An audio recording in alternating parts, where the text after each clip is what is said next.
بسم اللہ الرحمن الرحیم الحمدللہ رب العالمین والصلاۃ والسلام علی سید الانبیاء والمرسلین الصلاۃ والسلام علیک یا رسول اللہ وعلی آلک وصحابک یا حبیب اللہ۔ اللہ تعالیٰ کے فضل و کرم سے ہدایت النحو کا سبق نمبر 5، یہ عبارت ہم نے وائٹ بورڈ پہ لکھی ہے، تو آج ہم عبارت ایک طالب علم سے سنتے ہیں، اور وہ طالب علم پڑھے گا، آپ نے اس سے اندازہ لگا لینا ہے کہ وہ وقف کہاں کہاں کرتا ہے۔ جی آپ کے سامنے طالب علم آتے ہیں، وہ عبارت پڑھتے ہیں۔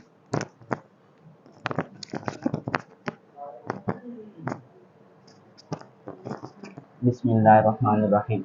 فصل الکلمۃ لفظ وضع لمعنى مفرد وهي منحصرة في ثلاثة أقسام اسم وفعل وحرف لأنها إما ألا تدل على معنى في نفسها۔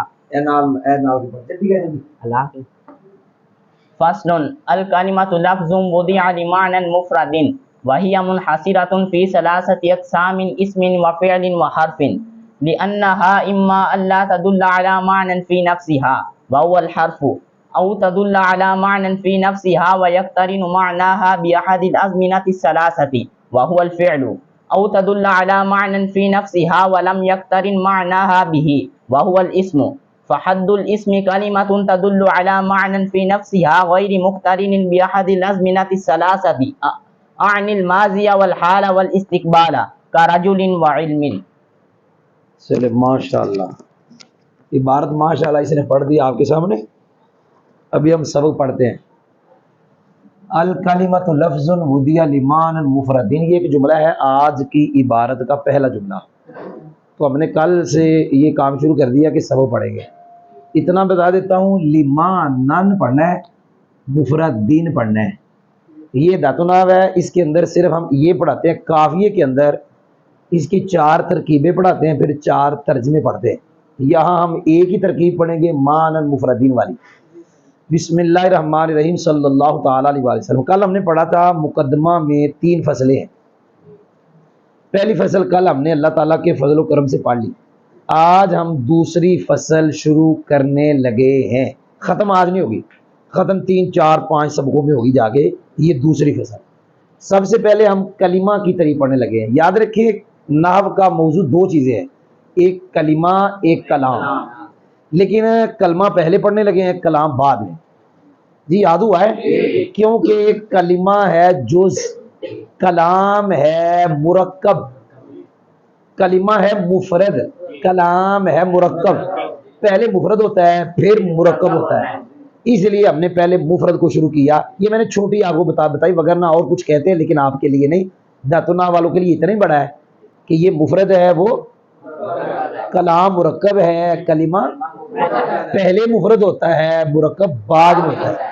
جی کلمہ کی تعریف کے اندر پہلی چیز ہے لفظ، دوسری چیز ہے وضع، تیسری ہے لمعنى، چوتھی ہے مفرد۔ پھر پڑھتا ہوں، کلمہ کے لیے پہلی چیز جو ہونے والی ضروری ہے وہ ہے لفظ۔ لفظ کس کو کہتے ہیں؟ جو منہ سے نکلے حرف اور آواز پیدا ہو۔ آپ نے سنا نہیں؟ منہ سے وہ آواز نکلے اور 7 حروف پیدا ہو، حرکات و سکنات حروف پیدا ہو، اس کو کیا کہتے ہیں؟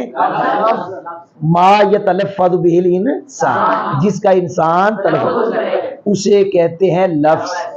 آگے وضع، کہ اس لفظ کی وضع ہو۔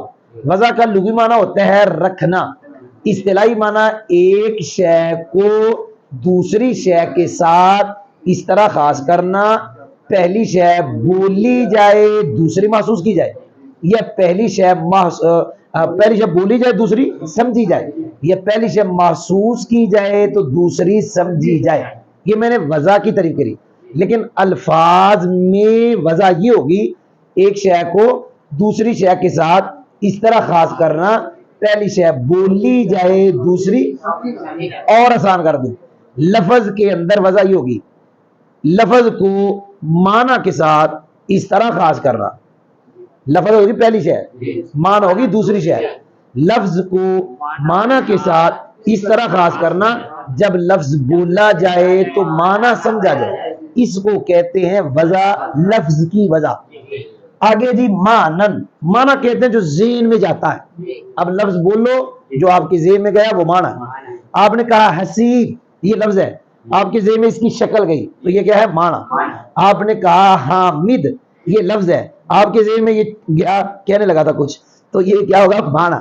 تو جو راجل آپ نے بولا ذہن میں کیا جائے گا؟ مرد، وہ کیا ہے؟ مانا.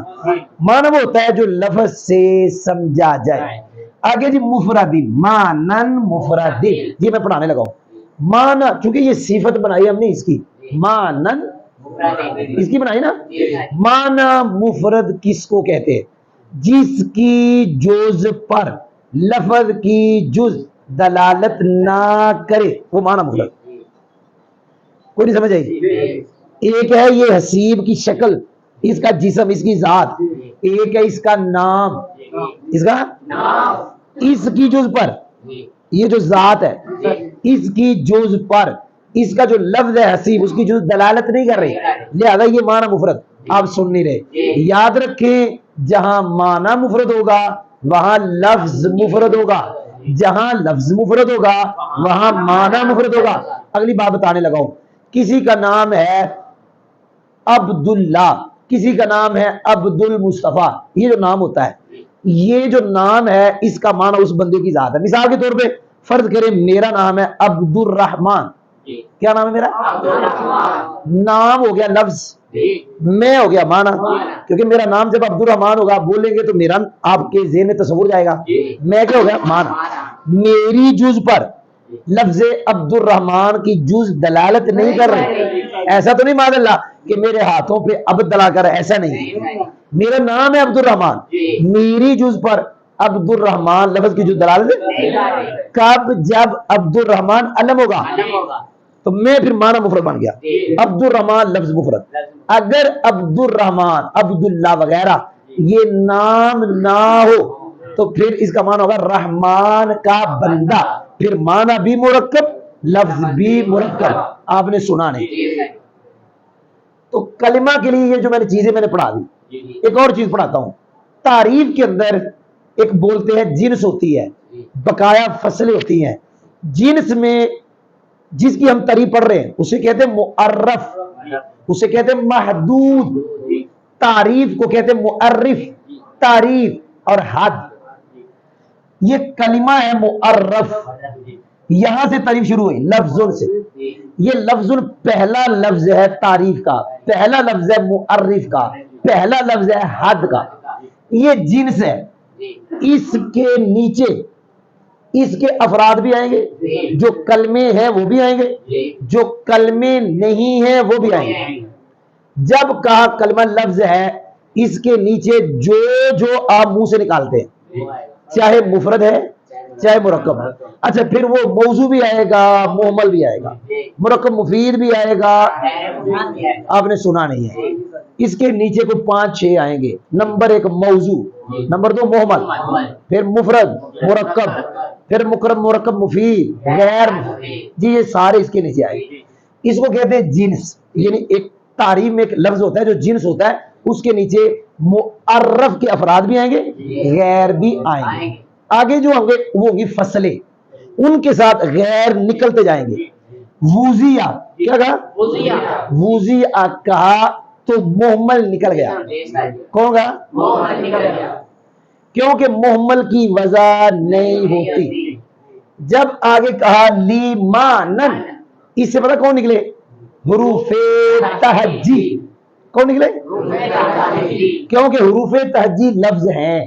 وہ جو تختی ہے علی باتا تھا وہ لفظ ہے. اچھا ان کی وضع بھی ہے. وضع ان کی پتہ کس کے لیے؟ الفاظ بنانے کے لیے، جوڑنے کے لیے. زا یا دال ان کو ملایا تو بن گیا زید. ضربا جوڑا تو بن گیا ضربا. آپ نے سنا ہے، پتہ چلا وضع ہے لیکن معنی کے لیے نہیں. جب یہ کہا حروف تہجی نکل گئے. آگے کہا لمانن مفرد، جب کہا معنی مفرد تو اس سے مرکبات نکل گئے، چاہے مرکبات مفیدہ ہے چاہے مرکبات غیر مفیدہ ہے. تو میں نے کلمے کی طرح تھوڑی سی آپ کو پڑھا دی. اب میں یہاں سے یہاں تک ترجمہ کرتا ہوں. یہ دوسری فصل ہے. کلمہ ایسا لفظ ہے جس کو مانا مفرد کے لیے وضع کیا گیا ہے، نہیں کہنا، وہ نہیں کہنا۔ دوبارہ یہ دوسری فصل ہے، کلمہ ایسا لفظ ہے جس کو مانا مفرد کے لیے وضع کیا گیا۔ ما یہ منحصرۃ فی ثلاثۃ اقسام اسم و فعل و حرف۔ یہاں سے دعویٰ کر دیا ایک، اس کو کہتے ہیں دعویٰ حصر، کہ کلمہ تین اقسام میں بند ہے۔ یہ بھی کہہ سکتے کلمہ تین قسموں میں بند ہے۔ کلمہ ہے مقسم، اسم فعل حرف ہے اس کی قسمیں، جو تین قسموں میں بند ہے۔ ایک بات ہے لیکن سننا، ایک ہوتا ہے کل، ایک ہوتا ہے کلی، ایک ہوتا ہے کل، ایک ہوتا ہے کل کے اجزاء ہوتے ہیں، کلی کی جزیات ہوتی ہیں۔ آپ نے سنا نہیں، کل کے کلی کی، کلمہ کی جو تین قسمیں ہیں، کلمہ کل نہیں، تین اقسام اس کے اجزاء نہیں، بلکہ کلمہ کلی ہے، تین اقسام اس کی جزیات ہے۔ اگلا سننا، جزی پر کلی بولا جاتا ہے جبکہ جز پر کل نہیں بولا جاتا۔ یہ ہے اسم۔ کیا یہ کلمہ ہے کہ نہیں؟ یہ کلمہ ہے کہ نہیں؟ یہ کلمہ ہے کہ نہیں؟ پتہ چلا یہ اجزاء نہیں ہے، یہ جزیات ہے۔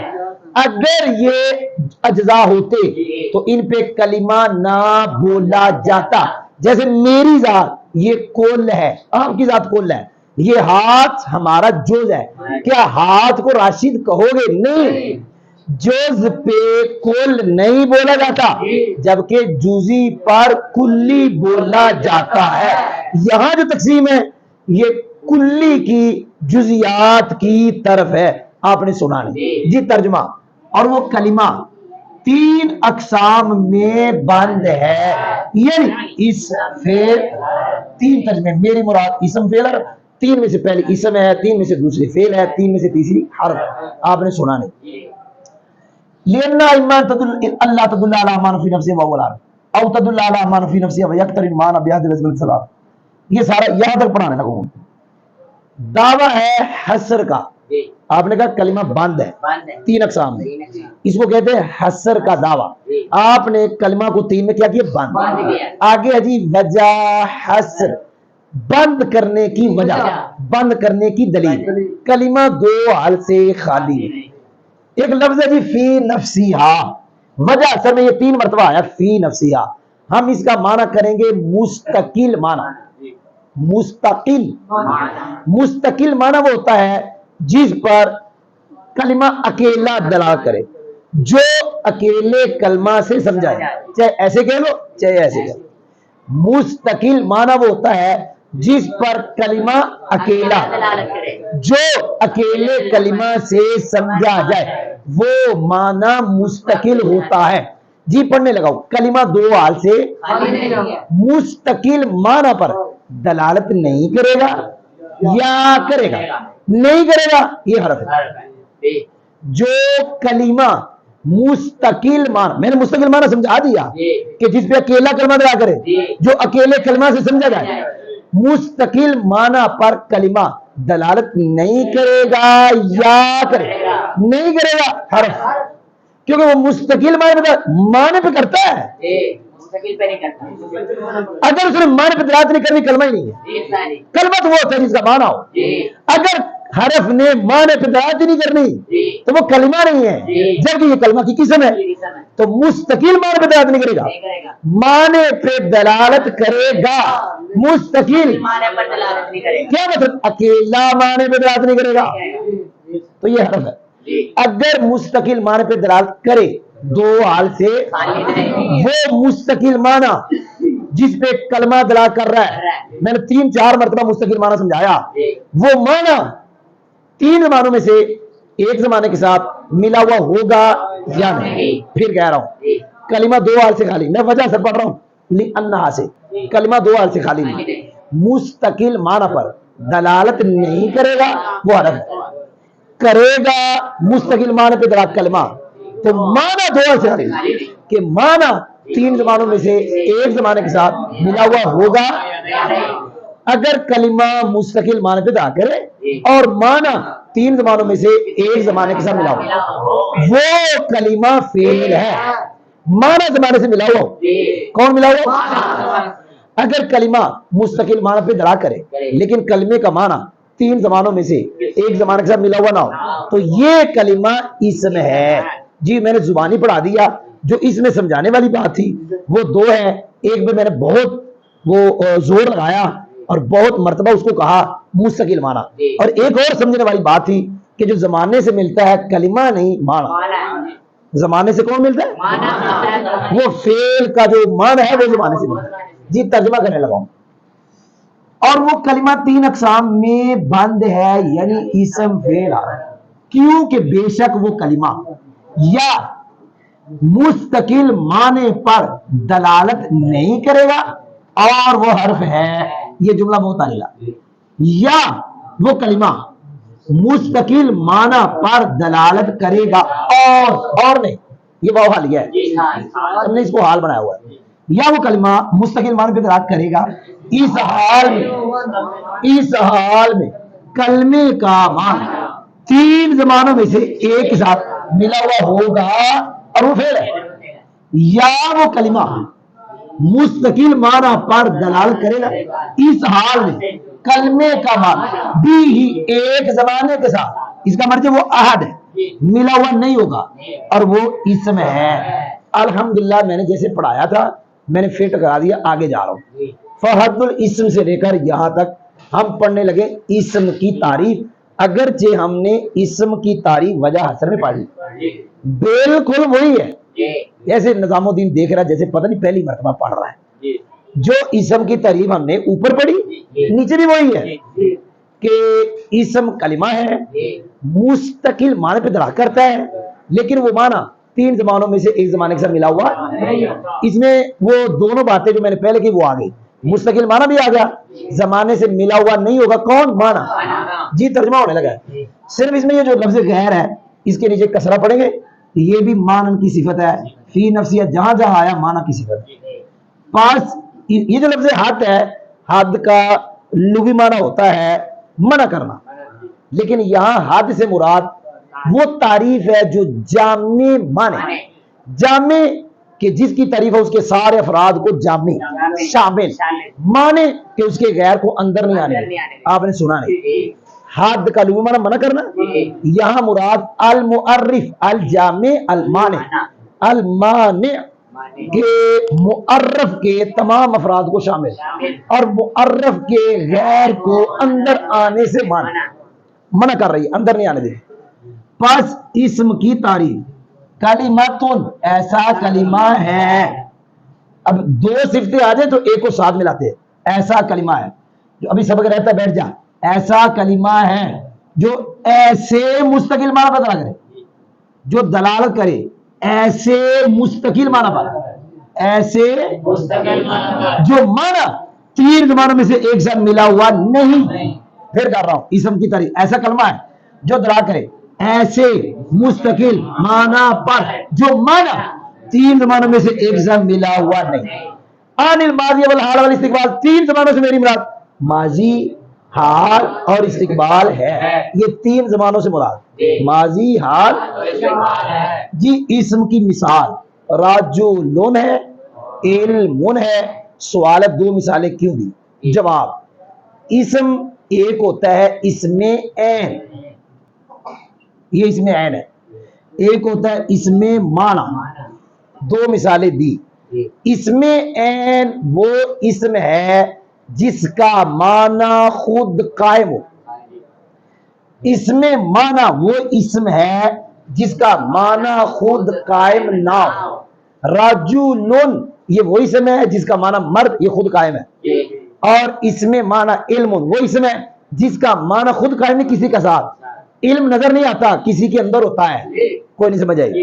جتنے مصادر ہیں سارے کے سارے اسم معنی ہیں، انہوں نے سنا نہیں۔ اسم عین، اسم معنی، اسم عین وہ اسم ہے جس کا معنی خود کا ہے، اسم معنی وہ اسم ہے جس کا معنی کسی کے، اسم کی مثال رجلن اور علم کی مثل ہے، مین کہنا۔